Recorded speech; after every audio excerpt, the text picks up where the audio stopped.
What's going on, beautiful jellyfish? It's Tracy. Thanks so much for taking time in your day to hang out with me. I really appreciate it. In today's video, we're going to be talking about the upcoming 2021 Magic schedule, all the sets that are coming out and all this kind of stuff. And we're just casual. We're chit-chatting about these sort of things. I'd really like to know what you guys think. I've never done this before, and please correct me if I'm wrong, but I don't feel like, has Wizards announced sets like this in advance? I feel like they have, but I actually feel like I've never paid attention. Yeah, so yeah, I definitely, because I've never done this video, and they definitely have released the sets in advance. I've never paid attention, though, so here we are.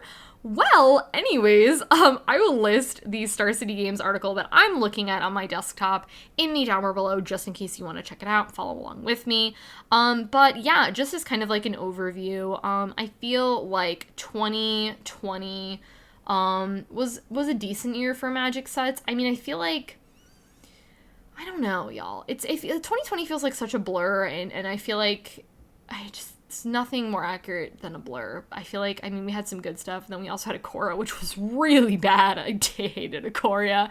I'm so sorry if you liked it. I did not. I liked the Tri-Lands, and that was the only thing I cared about in that set. Everything else I could have actually just set fire to, because I literally didn't care about it. But basically, and then, I mean, you had like really, you had Double Masters, which was cool. You had Core Set 2021, yeah? 2021, yeah, Core Set 2021 was there, and then, what was the set that just came out? Whatever that set was that just came out in November. The Commander Legends, there we go. Words are so hard. Gosh.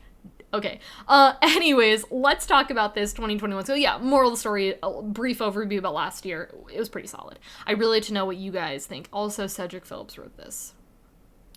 I love Cedric Phillips.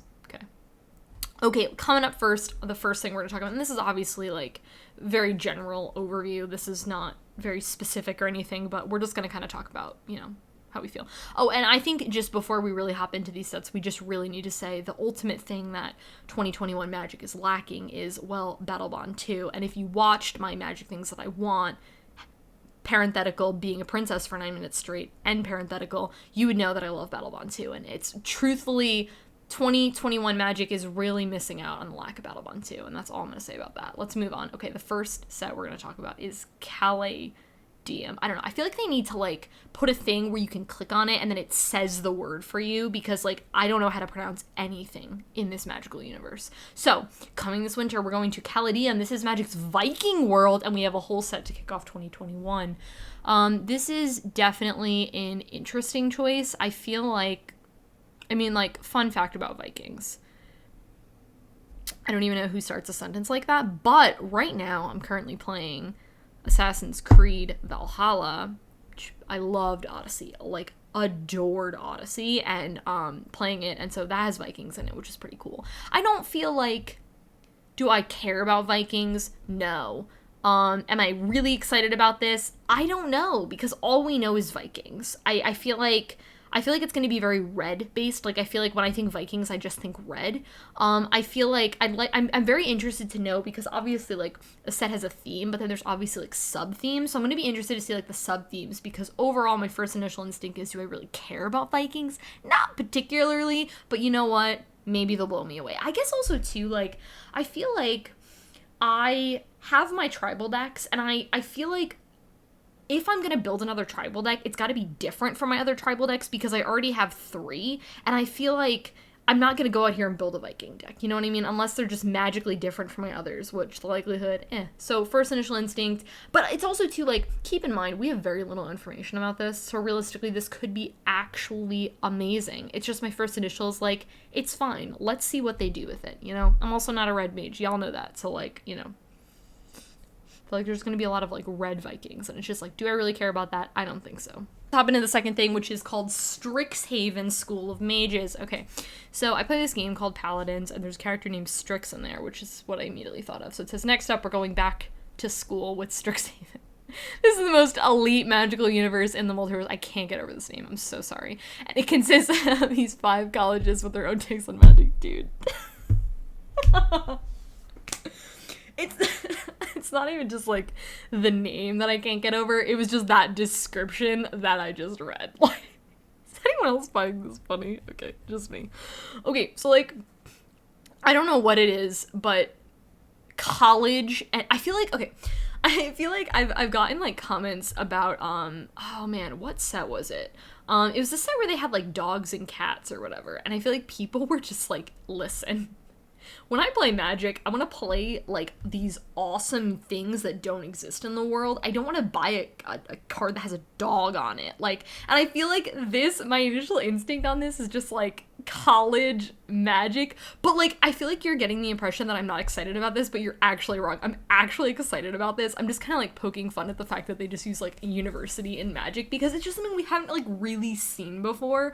Yeah, dude, I'm excited for this. I think, like, this is gonna be super cool. I think the vibe of this just sounds really awesome.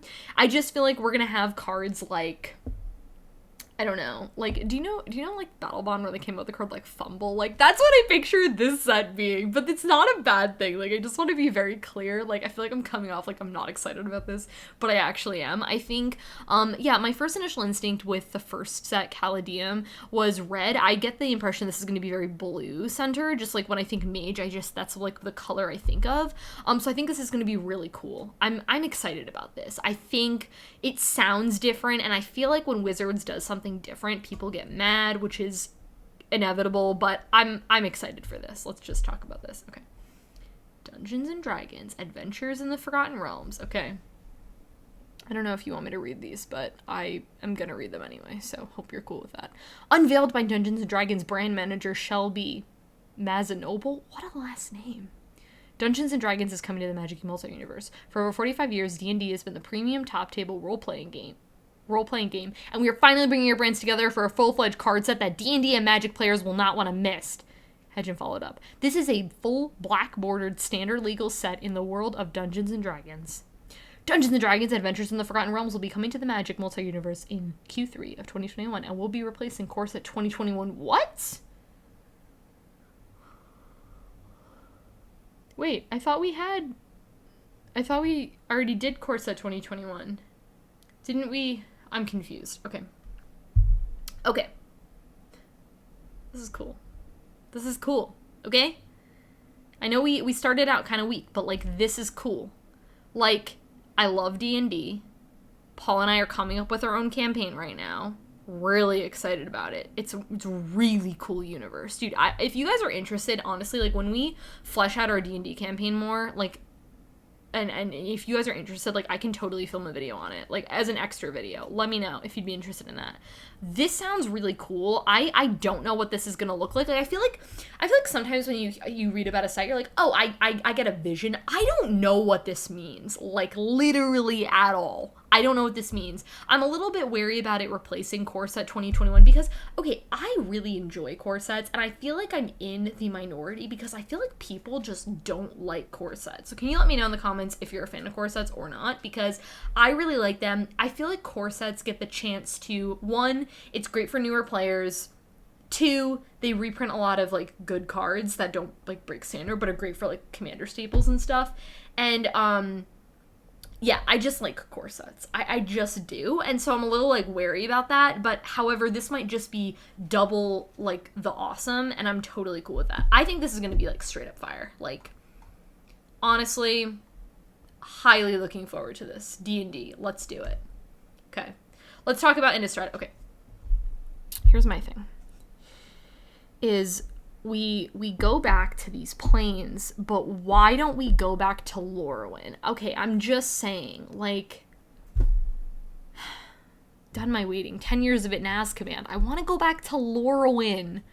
But we're going back to Innistrad, and I just want to be clear, I'm excited because I do really enjoy Innistrad. I feel like OG Innistrad was actually right after I got out of Magic, and so I remember, like, one of the first packs I bought was, like, an Innistrad pack. And just the association that I have with Innistrad, I feel like nostalgic is not the right word, because when I think nostalgic, I think, like, childhood, and, like, obviously, like, I didn't play Magic in my youth, but, like, I feel like Innistrad just has, like, a very cool place in my heart, and I really did enjoy Shadows over Innistrad, aka Return to Innistrad. And so this is return to Innistrad for me. I don't care if the set's called Innistrad Werewolves and Innistrad Vampires. Like, it's return to Innistrad, okay? Just like Ravnica is return to Ravnica, okay? You can fight me on this if you'd like. Okay, so basically we got werewolves, we got vampires. This is cool. This says we actually couldn't fit it all into one set, so we're doing 2 Innistrad sets. What does that mean? Excuse me. Hi. Can you decide where you want to go? Like, you just had to move the cat, sorry. Okay, I don't know what this means. It says the first one's focusing on werewolves and the second's focused on vampires. So basically, I don't really know what this means that there's 2 sets. Maybe they're both going to be like, let's just say like 100 cards a piece, and then they just combine. I don't know what this means that there's 2 sets. I feel like I have so many questions about what these things actually look like in Brassic, like logistically, like what is this? However, I'm excited about this. I do really enjoy Innistrad. And now here's my thing. I think this set is going to be so fun to draft. And I think the standard is probably going to be super fun. I mean, do I know anything about standard? No. Do I care about standard? Also no. But I think this is going to be a really cool standard. I think tribal is super fun. Do I think this is going to necessarily have like lasting impact in my specific commander decks? No. Am I going to build werewolves and vampires in commander? No. But I still think this is going to be really cool. Okay, cool. So anyways, yeah, overall thoughts. This looks cool. I'm excited. Okay, let's chat about Time Spiral Remastered. So it pulls from Time Spiral, it pulls from Planar Chaos and Future Sight. I think this is really cool and smart. And here's why. First off, I think this is great for many reasons. It's great for newer players like I'm not a newer player, but like people like me who didn't play Magic during these times, who are like, hey, you know what? It'd be really cool to experience that. I feel like it's also going to be really cool for, like, old players because, like, there's people, like, that I'm friends with who've been playing Magic since this who they're going to be, like, nostalgic or just they're going to be like, wow, I remember playing like that. So I think it's going to be cool. It's probably going to be, like, less cool than, like, for someone like me who, like, wasn't playing Magic during that time. And if you were playing Magic, I'm really curious to hear what you have to say about this because I don't know what people are going to think. But I think this is going to be really cool because, as you guys know, if you've been following me for, I don't even know, like at least 5 minutes, you know that I love foil Magic cards.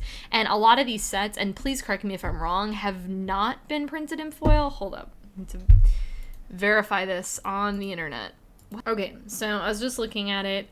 Planar Chaos has foils, so I'm assuming the other ones have foils. But with that being said, I don't know. I'm just excited about this. I feel like it's going to be cool. I feel like they're going to bring back staple cards. I have to say, I really appreciate how we are getting reprints, and I feel like I don't know. I'm just excited about this. I feel like 2020 did a really good job of, like, getting things reprinted. Obviously, still getting new stuff. Like, we always want new toys to play with, like, seriously. But I do appreciate that they're doing things like this. It's going to be really cool to me if they do this, like, once a year where they go back to something. One thing, too, I want to also say, I really like how they grouped the whole block together. And instead of just focusing on one, that way I feel like they have a lot of cards to pull from that are, like, staples, like Damnation, for example. Like, that's a great card to reprint, you know what I mean? Even though I know Damnation recently got a reprint, I think it was in the Secret Lair one, but let's be real here, Secret Lair's kind of been like a hot mess, and honestly, I've kind of been considering doing a video on Secret Lair, but I feel like I've done so many videos on it. Is this done by Seb McKinnon? Oh, my boy. Okay. So when I just said Secret Lair's been a mess, Seb McKinnon is in the clear. I love Seb McKinnon. Okay. Just know when I hate on Secret Lair, I don't hate on Seb McKinnon. I love Seb McKinnon. Okay, how many times can you say Seb McKinnon, Tracy? Okay, now let's talk about Modern Horizons 2. This is the last thing. This is cool. I'm hyped. Do I care about Modern? No. Do I care about cards that are reprinted, that are Modern/EDH staples? Yes. Do I care about any enemy fetches getting reprinted? Also yes. You would be in fact correct, because here's the thing. I feel like Wizards dropped the ball this year in 2020 when they were like, hey, so you know how you want enemy fetches? And everyone was like, yeah. And they were like, well, you're going to get them. And we were like, yeah. And then they were like, but actually they're going to be like the extra card and it's not going to be in foil, that you get for Secret Lair, which it's like, dude, I'm really curious about how many Secret Lairs they're actually selling, because I haven't bought a Secret Lair since, I think, the International Women's Day one, which was in, like, May. Maybe that was the last one I bought. It's been downhill, in my personal opinion. This is not a video hating on Secret Lair, though. So, anyways, I think this is really cool. I'm very excited about this. Yeah, I know I'm a little bit, like, critical of this, but I hope that's, like, okay. I'm just being like, real. I don't want to be like, everything's fluffy and rainbows and whatnot, because it's just not. But anyways, I'm excited. I think Modern Horizons was really cool. Like, we got, like, Prismatic Vista from Modern Horizons, which is awesome. So, and also we're getting these. I think this is cool. It says that they're print to demand. So it's a print to demand set, which I think is really awesome. I feel like when they do the limited edition, like, we only have certain amount, it's a great marketing technique. And when I say great, I mean actually terrible, because it gets people to, like, buy more.